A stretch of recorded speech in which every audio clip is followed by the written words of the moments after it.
Friends, welcome back to my channel. कसे आहे सगळेजण? मस्त मजेत आहात ना? तर बऱ्याच दिवसांनी आज आम्ही कुठेतरी बाहेर फिरायला जाण्याचा प्लॅन केलेला आहे। खरं तर हा अचानकच प्लॅन झालेला आहे। अहोंना 2 दिवस सुट्टी होती आणि लगेच संध्याकाळी त्यांनी मला सांगितलं की आम्हाला 2 दिवसाची सुट्टी आहे, तर आपण कुठेतरी बाहेर जाऊन येऊया।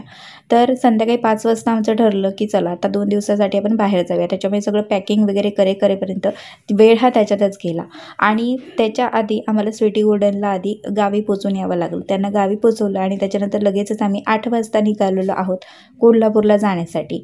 तर आम्ही निघालो ते म्हणजे कणकवलीमधून कोल्हापूरला जाण्यासाठी आणि फोंडाघाट मार्गे आम्ही निघालो। तर कोल्हापूरला पोहोचेपर्यंत आम्हाला 11 वाजलेले होते।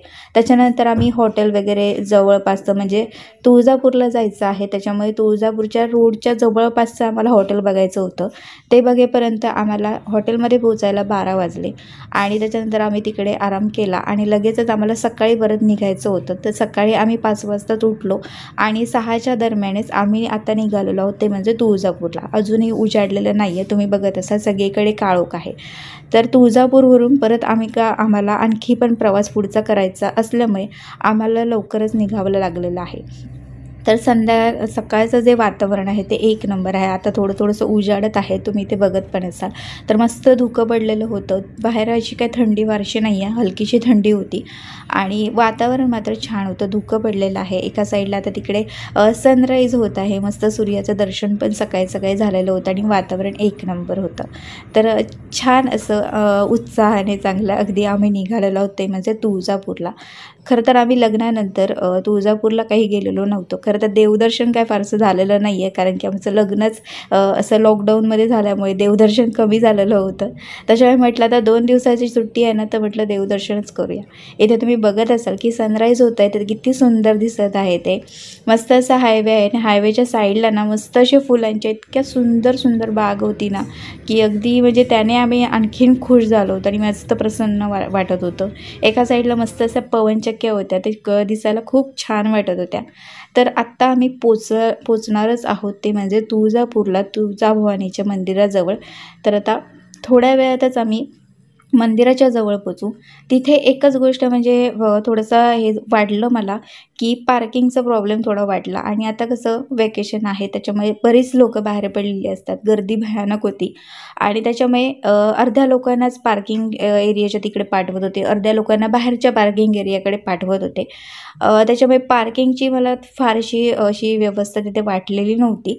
तर ठीक आहे, तर आता आम्ही दुसऱ्या एका साईडला इथे गाडी आमची पार्क केली आणि त्याच्यानंतर सकाळी आम्ही नाश्ता किंवा चहा न पिताच आम्ही निघालेलो होतो। त्याच्यामुळे आधी आपलं नाश्ता करून घेऊया आणि त्याच्यानंतर म्हटलं दर्शनाला जाऊया, कारण की दर्शनाला आता किती वेळ लागेल हे काय आपण सांगू नाही शकत होतो।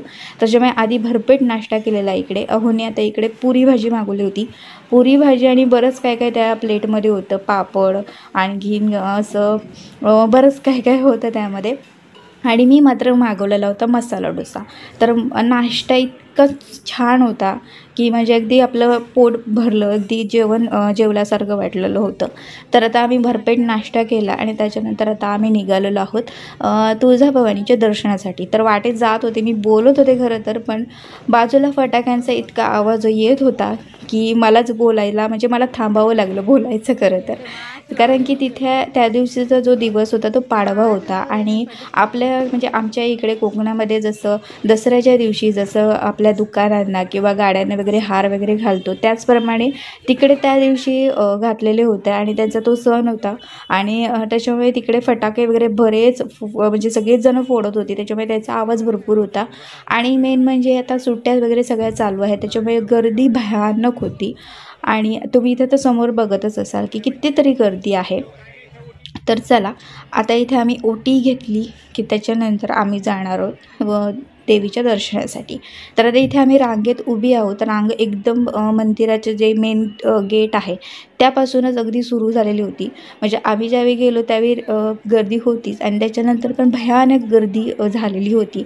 आता आम्ही इथे रांगेमध्ये आहोत, इथे पूर्ण असा वळसा घालून खाली तिकडे मंदिराकडे जायचं होतं। तर हे जे गेट दिसत आहे तुम्हाला, मेन गेट, तर तिथे जायचं होतं त्या ठिकाणी आणि तिथे पण भयानक गर्दी होती।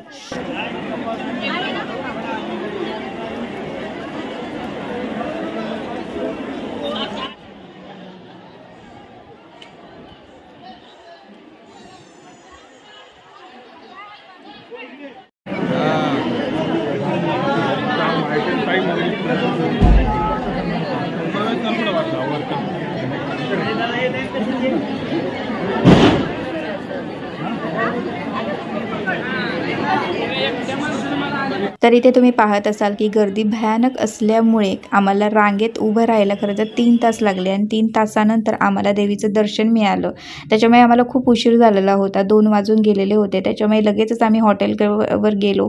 तिथे काहीतरी थोडंसं खाऊन घेतलं. खरं तर नाश्ता भरपेट झालेला होता, तरी पण म्हटलं थोडंसं जेवून घेऊया.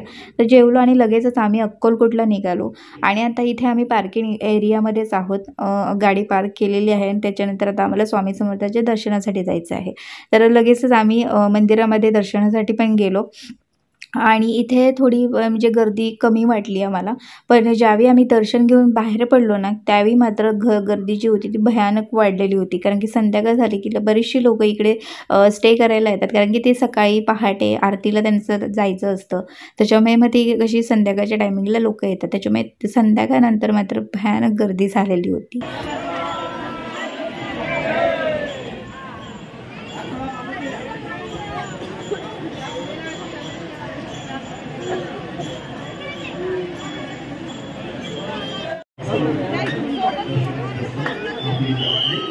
तर 6:30 वाजेपर्यंत आमचं स्वामी समर्थांचं दर्शन घेऊन झालेलं आहे. आणि इथे तुम्ही बघत असाल मस्त असा दिवाळीचा किल्ला केलेला आहे आणि एका साईडला त्या ताई ज्या आहेत त्या रांगोळी पण काढत आहेत. समोर तिकडे स्वामी समर्थांचा फोटो आहे. तिथे बरेच जण फोटोशूट करत होते, पण तिथे गर्दी पण तेवढीच होती आणि आम्हाला तेवढा म्हणजे थांबायला काही तेवढा वेळ नव्हता.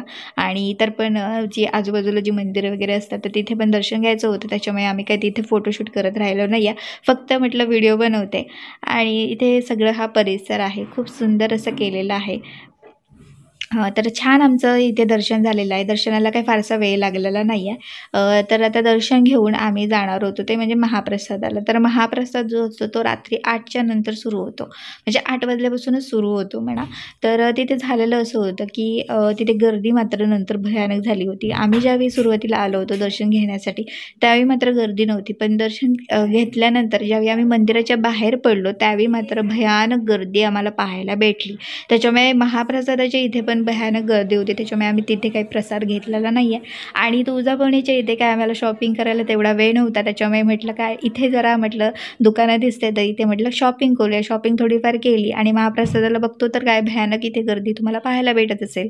त्याच्यामुळे काय आम्ही इथे महाप्रसाद घेतला नाही. मग हॉटेलला गेलो, तिथे जेवण वगैरे केलं आणि अक्कलकोटलाच आम्ही स्टे केला होता. आणि परत दुसऱ्या दिवशी सकाळी 4 वाजता उठून आम्ही निघालो होतो पंढरपूरला जाण्यासाठी. तर आता मस्त उजाडलेलं आहे. आधी व्हिडिओ केला नाही कारण की पूर्ण सगळीकडे काळोख होता. आम्ही 5 वाजताच निघालो होतो हॉटेलवरून. त्याच्यामुळे म्हटलं काळोख आहे म्हणून मी व्हिडिओ केलेला नाही आहे. पण मस्त अगदी गाणी ऐकत आम्ही चाललेलो आहोत पंढरपूरला विठुरायाचं दर्शन घेण्यासाठी. तर पंढरपूरला पण आम्ही याआधी कधीच गेलो नाही आहे. अक्कलकोटला मी गेलेले होते, पण तुळजाभवानी किंवा पंढरपूर या ठिकाणी याआधी कधी मी गेले नव्हते. त्याच्यामुळे हे पहिलंच आहे जाणं. तर आता आम्ही इथे पोचलेलो आहोत पंढरपूरमध्ये. तर अक्कलकोटवरून आम्ही 5 वाजता निघालेलो होतो आणि आता इथे 7 वाजलेले आहेत. 7 वाजताच आम्ही पंढरपूरला पोचलोत. जवळच पार्किंग होतं, त्याच्यामुळे तिथेच गाडी पार्क केली आणि त्याच्यानंतर म्हटलं देवाचं दर्शन घेण्यासाठी जाऊया. तर इथे असं झालेलं होतं ते म्हणजे काय, तर इथे पण तेवढीच गर्दी होती. त्याच्यामुळे मग आम्ही विठुरायाचं दर्शन काय म्हणजे दर्शनाच्या रांगेमध्ये राहिलो नाही, मुखदर्शन घेतलं. कारण की पुढचा आमचा प्रवास पण तेवढाच जास्त होता. त्याच्यामुळे म्हटलं की वेळेवरती घरी पोचणं तेवढंच महत्त्वाचं आहे. त्याच्यामुळे ते मुखदर्शन घेतलं. त्याच्यानंतर चंद्रभागेच्या नदीजवळ तिकडे म्हटलं जरा अशीच फेरी मारून येऊया. इथे त्या नदीमध्ये दिवे सोडायचे असतात, तर ते दिवे तिथे घेतलेत आम्ही आणि त्याच्यानंतर तिथे सोडलेत ते. आणि बस असंच तिथे मंदिरं वगैरे होती, तर तिथे असं फिरून असं त्या ठिकाणून आलेलो आहोत. आणि ही आहे तुम्ही बघत असाल समोर तर ती चंद्रभागा नदी.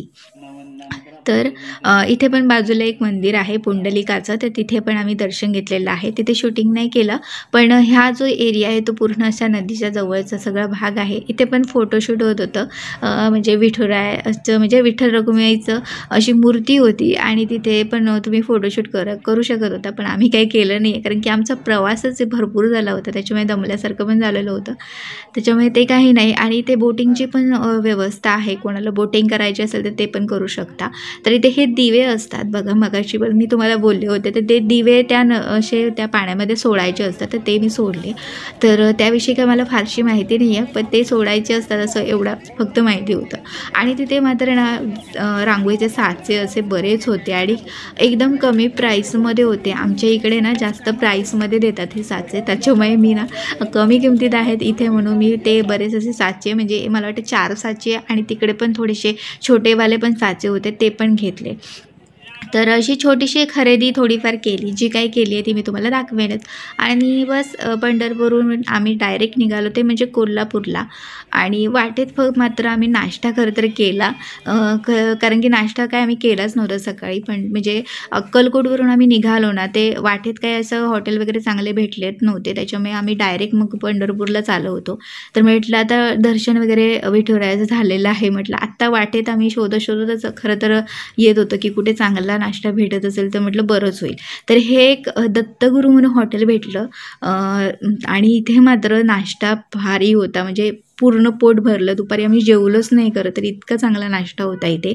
तर इकडे अहोनी मिसळ मागवलेली होती, मी वडा सांबार मागवलेलं होतं, तर नाश्ता एक नंबर होता. आणि इथे हॉटेलच्या जवळ जशी ना विठुरायाची अशी मूर्ती पण आहे.